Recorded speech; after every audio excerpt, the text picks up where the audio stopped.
I'd like to welcome on stage now Spence, as you all know, is our CTO and also our SVP and GM of Workforce Management and Optimization. So Spence, we'll just hand the mic over to you. Wow, what a tough act to follow. Um, Thank you again, Chetan. It's a very good speaker. I'm going to look like a slug in comparison now, but um, in a way, I couldn't have asked for a better lead-in to what I'm about to cover with you guys today. I'm really here. I really have a secret agenda for the talk today. We're really talking about emerging customer experiences, but really, what the focus of the talk is going to be is about to some extent changing the game. It's about innovative applications of our technology that are possible today that are different from the way that contact center technologies are implemented currently. It's a completely different way of thinking about it. It's opening up the concept of what the contact center really consists of. What are the elements? So I'm really here to recruit some, pathfinders. We're looking for someone to partner with us to do some proofs of concept, to do, pilot projects. And in line with what Jason said, it doesn't have to be a bet big, win big, or lose big.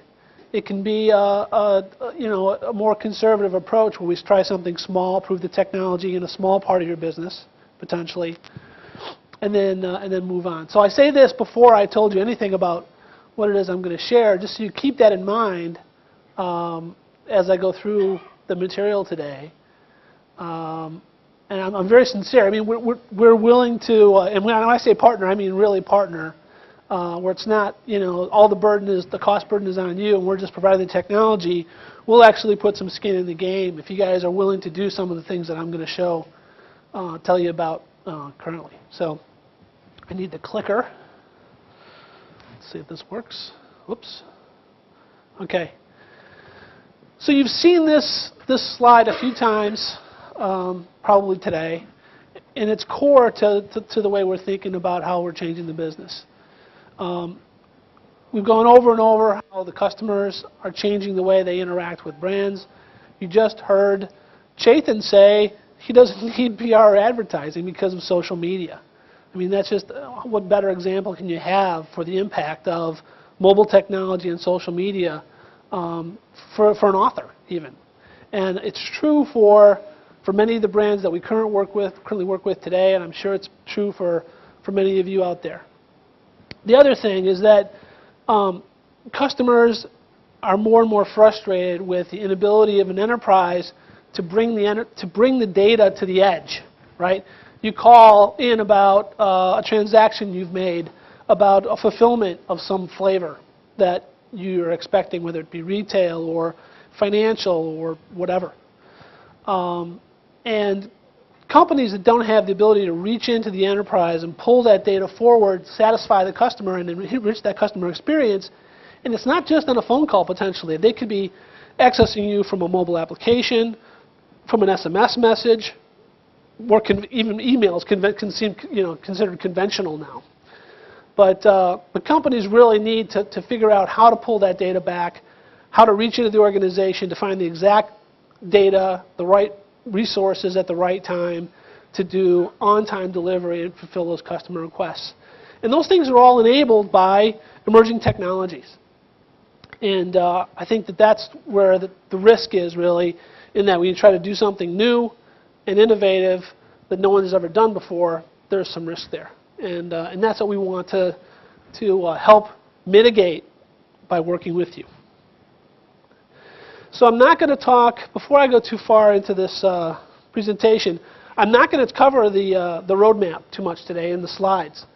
I'll just hit the high level. If you'd like a roadmap presentation, you can do one-on-one with you.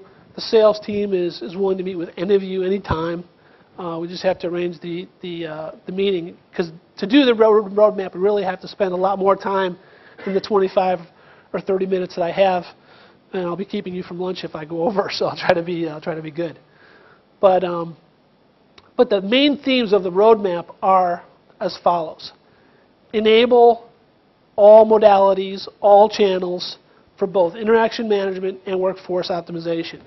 So whether you're optimizing your workforce to cover social media engagement through Aspect Social, whether you're optimizing it for traditional call center, 800 numbers, whether you're optimizing to respond to text messages, or you have agents that are skilled in all of the above, or a mix thereof, our solutions are there today, as I speak, to provide those capabilities. Now, yeah, there's challenges with parts of the product. Every product has its challenges. We have our roadmap of improvements on those things, but fundamentally, the traditional solution for call centers and workforce management is there today. And for workforce optimization, as you probably saw on Brian's slides, we really do consider ourselves number one, especially when it comes to the accuracy and the rigor of our forecasts and our schedules and our ability to adapt. Again, tying back to Chethan's talk. So that's the first theme on the roadmap. Second theme is reduce the cost, reduce the cost, reduce the cost. So we are benchmarking our systems in labs. We're simulating and emulating customer environments. We're constantly driving the cost down. We're isolating bottlenecks. We are identifying cases where we've been too conservative in our estimate of what hardware is really required. Right? We perceive a little bit of risk on the load that might be put on the system from some of the larger systems that we have in the marketplace, and just the reflex reaction is we'll throw more hardware at it, and it'll be sure that it'll be less likely to go down. But the downside of that, of course, is the extra cost of those virtual machines, hypervisors, or traditional machines, whatever the case may be. So reducing the cost is another theme. The third theme, most importantly, is the cloud. Right? Everything's going to the cloud. And Aspect, frankly, was behind the game. We have accelerated to the point we can, to the point where we can't even get the staff we need to hire to get the engineers on board to do this quick enough. But we're migrating our technologies to the cloud. We're re-architecting our systems to be cloud friendly, and that goes in my area in WFO as well as interaction management.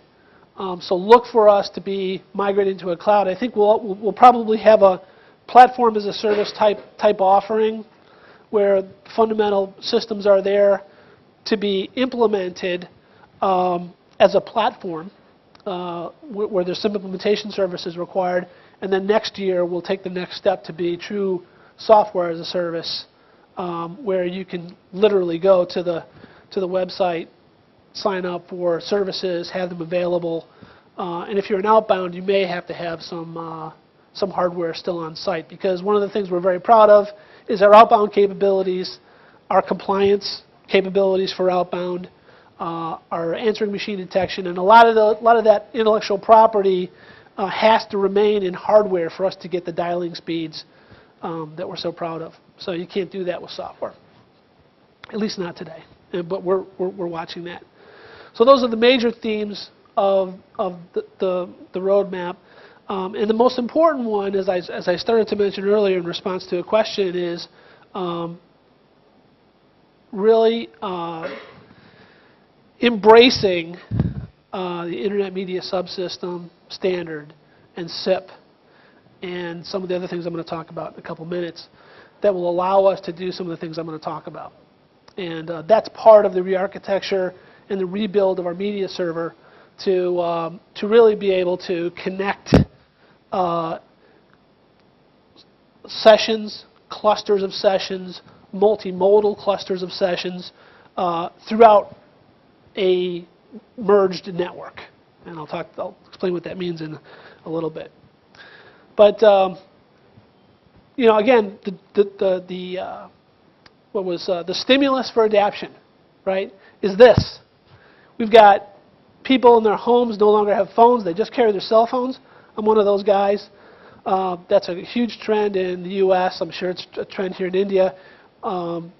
I heard in some places in India, all you guys have is a cellular infrastructure, and it's much better than the U.S. So you have no need for landlines. We're going beyond voice. While voice is growing, the minutes are growing. Non-voice minutes, particularly text, are growing 14 times the rate, or if not more. And we expect it to go 3 times the fixed mobile traffic will be 3 times the fixed line traffic over the next 5 years. Social, you got to have to tell you guys the wave of social and the impact that it's going to have in the years to come. So the question is, what do you do to adapt today, to be innovative, to maybe change the game, and be first to market with unique customer experiences and compelling customer experiences for the customers themselves? Over half of the Fortune 500 companies are thinking about mobile and social and integrating those into their customer contact strategy, but I don't think anybody is thinking about it the way that we are, and I'll share. So the emerging trends are not just social, and not just mobile, and not just back office, which is what all our competitors in the marketplace are talking about. We're talking about trends in customer experiences that are unique, that are enabled by some of the same technologies that enable the experiences that we typically view in our space today. So what are the technology trends? So the top-down approach is the innovation stimulus, if you will, is the behavior of our customers and our consumers are changing. So if you think, well, how could it be different, 5 to 7 years from now, or maybe even sooner, if we can do some pilots?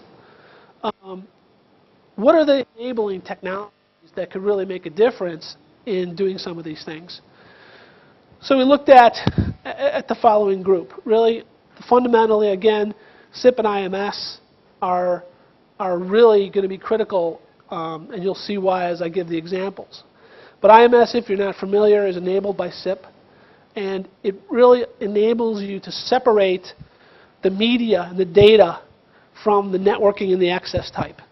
So you can think of customer services floating on top of networking in a very fluid manner, where it doesn't matter what access type you're accessing. It could be Wi-Fi, it could be mobile, it could be traditional fixed networking. It doesn't matter. Now the challenges today are that while IMS is a standard, it's analogous to voice, to VoIP in my opinion. While there's a standard there's still interoperability problems with session boundary controllers and things like that, where when you try to migrate a session across networks today, those technologies have hiccups and they can't really migrate the data or migrate the policy information with the session the way they should. But those problems are getting fixed.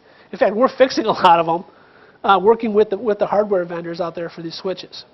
That's why I talked earlier about the IMS interoperability guarantee, I think, is coming from Aspect, at least if I get my way. Fixed mobile convergence, that's really the thing that's enabled by IMS and SIP, right? And I think that the bring your own device wave, where there's this huge fragmentation of device types, and the carriers are the ones that are really providing most of these devices, at least in the US. I think that for them to enable the types of customer experiences that they want to provide, as well as some of the things that I'm going to talk about, they're going to have to fix some of these interoperability problems. So I think that'll help the whole fixed mobile convergence problems and the 3GPP. Of course, there are all those vendors working together on that, and they're doing that today. So the gears are in motion. Bring your own device, I just talked about. UC, Unified Communications, is going to the cloud. Microsoft and Link and Skype are a major force to be reckoned with. They're gaining momentum, actually incredibly gaining momentum in the marketplace, and I think they're going to be giving Cisco a big headache here in the next couple of years. But they're moving to the cloud. The question isn't when or if. I mean, the question isn't what, if, it's when and how. Will they do it themselves? Will they use a partner? Will they buy someone? Who knows, but something's going to happen there. And we're headed for the cloud with them. Virtual desktop infrastructures. That also addresses